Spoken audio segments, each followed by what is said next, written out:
If you feel guilty resting, this might be why.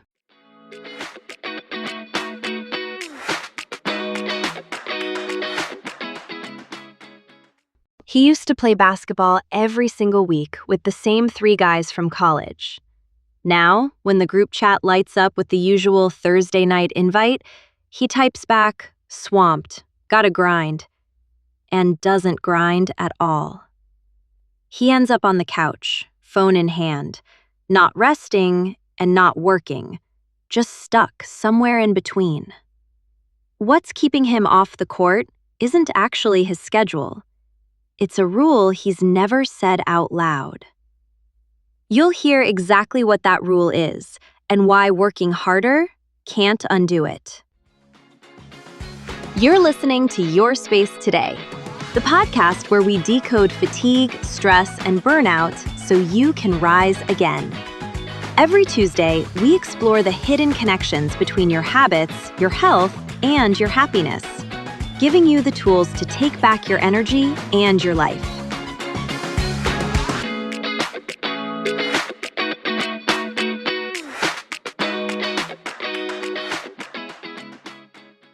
In college, Thursday night basketball was practically sacred.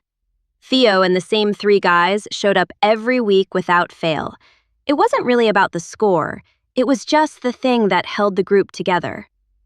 Then graduation happened, and the job happened, and somewhere in there, Theo quietly decided he'd become a grown-up. And grown-ups, in his head, are responsible. Grown-ups work hard. Grown-ups don't have an evening free to go throw a ball around, not when there are people in his office staying late, building the kind of career he wants. Playing felt like it would announce something he didn't want announced, that he wasn't taking his own advancement seriously enough. So while his 3 friends kept the Thursday game running for years, Theo drifted off it. He's 41 now, a landscape architect, married, the kind of person a client trusts on site, and he hasn't touched a basketball in longer than he'd like to admit. When the group chat pings with the weekly invite, he always has a reason. Lately, it's his licensing exam, the one that would let him stamp his own drawings instead of routing everything through his boss. The exam is 6 months away. Not 6 weeks, 6 months. And yet, it's already doing the job of an excuse he can reach for every single Thursday. Here's the part worth noticing. If the exam were actually the reason, you'd expect Theo to be deep in his study guide those freed-up evenings. He isn't. He opens it, closes it, opens his phone instead, and 90 minutes later, he couldn't tell you a single thing he watched. The easy read here is that Theo is procrastinating on studying, plain and simple. But that doesn't hold up either. Procrastination usually has a target, the thing you're avoiding. Theo isn't only avoiding his study guide months before he needs to open it in earnest. He's also turned down the one evening a week that costs him nothing, that he genuinely misses, and that would probably leave him sharper for the studying he keeps putting off. If the more familiar version for you is the other kind, the freeze that hits the second you have to start the hard thing itself, that's its own mechanism, and there's a separate episode called "The Real Reason Willpower Never Fixes Procrastination" that goes deep on exactly that. What's happening to Theo runs on a different track. That's a stranger problem than procrastination, and it runs on a different rule. Somewhere between college and his current job title, Theo picked up the belief that rest has to be paid for before it's taken, not earned afterward as a reward for the work, but pre-approved, like a withdrawal that requires a balance already on deposit. Until he's logged enough hours, enjoying himself feels less like recovery and more like helping himself to something that isn't his yet. So the invite gets declined week after week. But the guilt behind declining it doesn't automatically convert into study time. It just floats there, unclaimed, and Theo spends the freed-up evening in a kind of holding pattern. Not resting, not working, just riding out the discomfort with a screen in front of him. This is worth slowing down on, because it isn't really about Theo's discipline, and it isn't really about the exam. It's about an unspoken rule that runs quietly under a lot of high-functioning lives. Free time only counts once it's been justified. Once that rule takes hold, something counterintuitive happens. It doesn't only block the rest. It tends to block the work, too, because both are wired into the same switch, and shutting one off tends to short-circuit the other. What's easy to miss is how little of this is about fear. Classic procrastination runs on dread. The document feels dangerous, so you avoid opening it. What happens on Theo's Thursday nights isn't dread, it's disqualification. The basketball game doesn't feel threatening, it feels premature, like claiming something before he's earned the right to it. Once you can see that difference, a lot of behavior that used to look like laziness starts making a different kind of sense, including the hour that gets spent on neither the rest nor the work, just something numb in the middle. There's a reason pushing harder doesn't fix this. It was never a willpower problem to begin with. And this isn't only Theo's story, or only a story about careers. Plenty of women run on the exact same rule, the same withheld permission, just attached to a different account. For a lot of mothers, what's being guarded isn't a job title. It's the idea of being a good mother. On top of the kids, the house, the job, all of it, all the time. So even on a Saturday morning when the kids are genuinely looked after, a partner's got them, a sitter's got them, an hour for herself can still feel like it isn't hers to take yet. And here's where it gets heavier than Theo's version. A lot of fathers eventually find their way to that hour, and mostly without having to explain themselves for it. A lot of mothers don't get that same easy pass. They're left justifying the hour before they've even taken it, because the belief that it needs defending runs deeper for them and gets reinforced more often. Same rule, same tab. Just a steeper bill for some people than others. This exact pattern has been studied directly and not filed under procrastination, as its own thing entirely. Researcher Gabriella Tonietto and her colleagues ran a series of studies with well over 1,000 people and found something specific. People who tend to view free time as wasteful don't just take less of it. They enjoy the free time they do take less than people who don't carry that belief. The effect showed up strongest for exactly the kind of free time Theo was skipping, the kind with no goal attached, done purely because it's enjoyable, like a pickup game with nothing riding on it. The same research tied that belief, that downtime is wasteful, to worse outcomes generally: lower happiness, more depression, more anxiety, more stress. Sit with that for a second. Believing rest is wasteful doesn't just make you take less of it. It makes the rest you do manage to take worth less once you're inside it. The belief follows you into the activity and quietly siphons value out of it.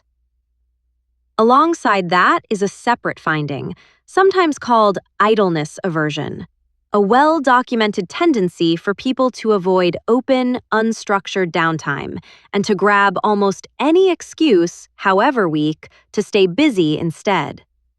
Researchers who study this found that people report being happier when busy than when idle, even when the busyness was handed to them rather than chosen.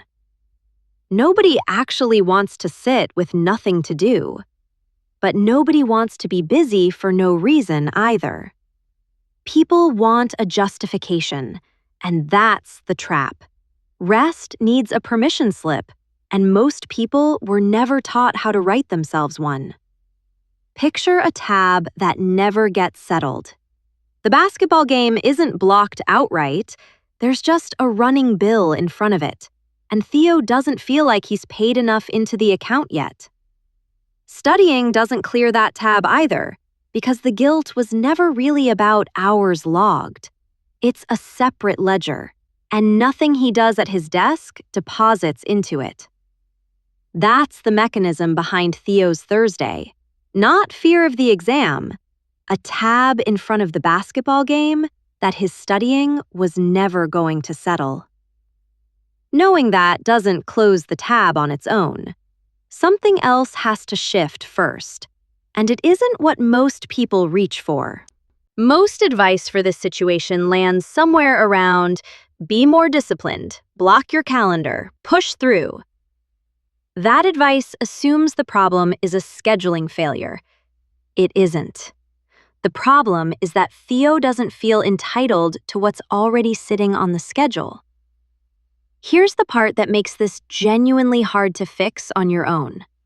Working instead of resting doesn't pay the guilt down either.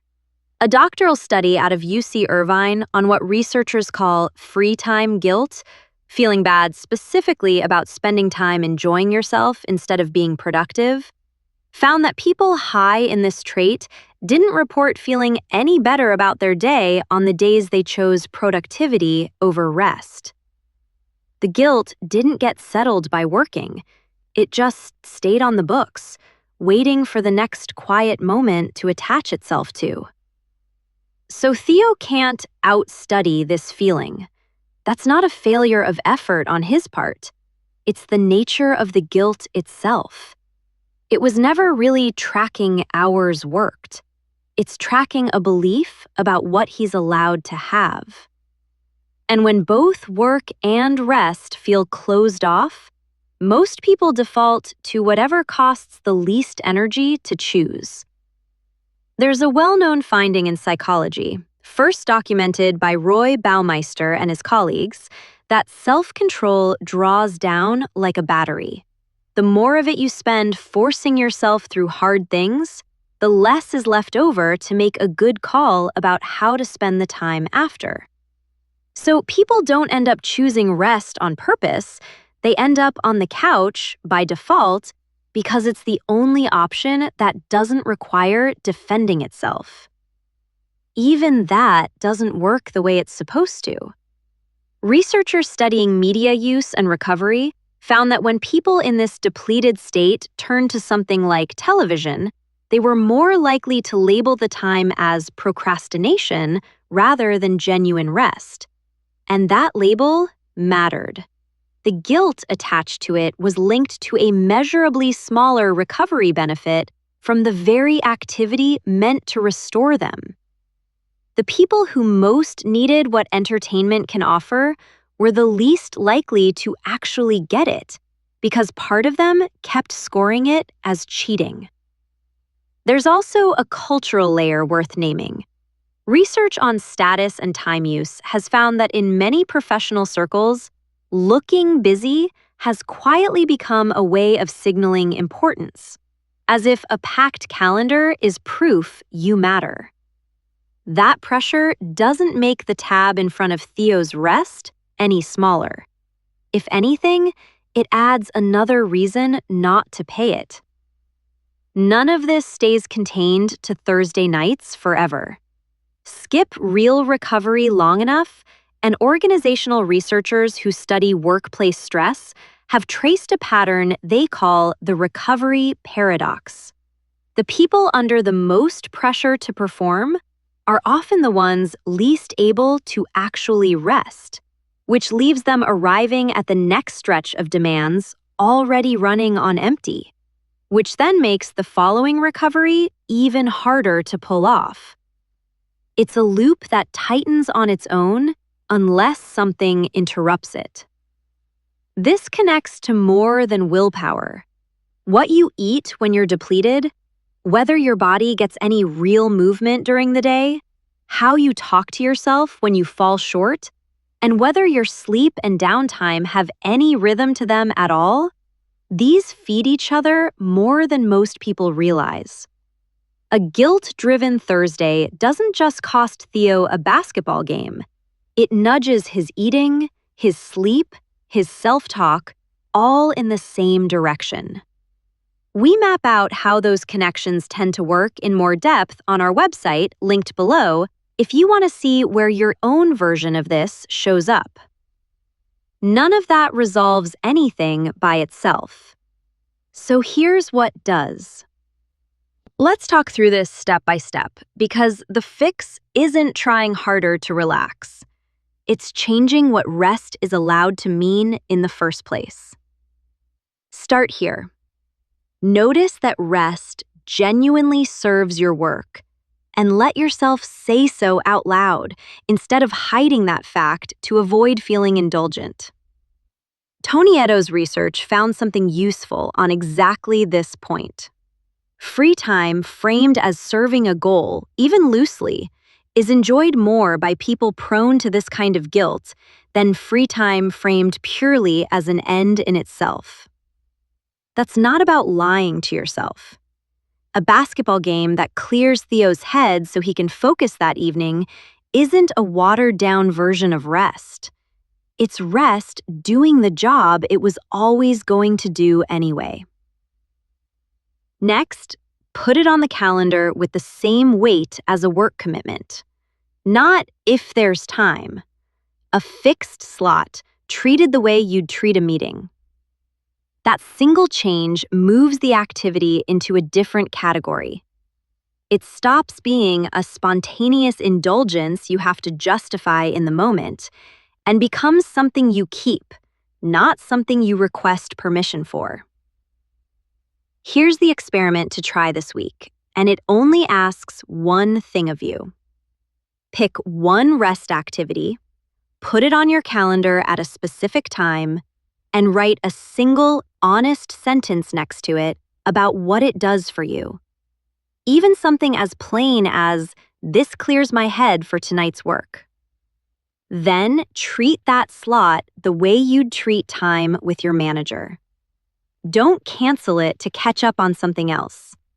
When you sit down for it, decide on purpose that this counts as rest, not a lesser, guiltier stand-in for the work you're supposedly failing to do. If the guilt shows up anyway, that's useful information, not proof you're doing it wrong. It means the guilt was never really about time management, and no amount of extra studying was ever going to resolve it.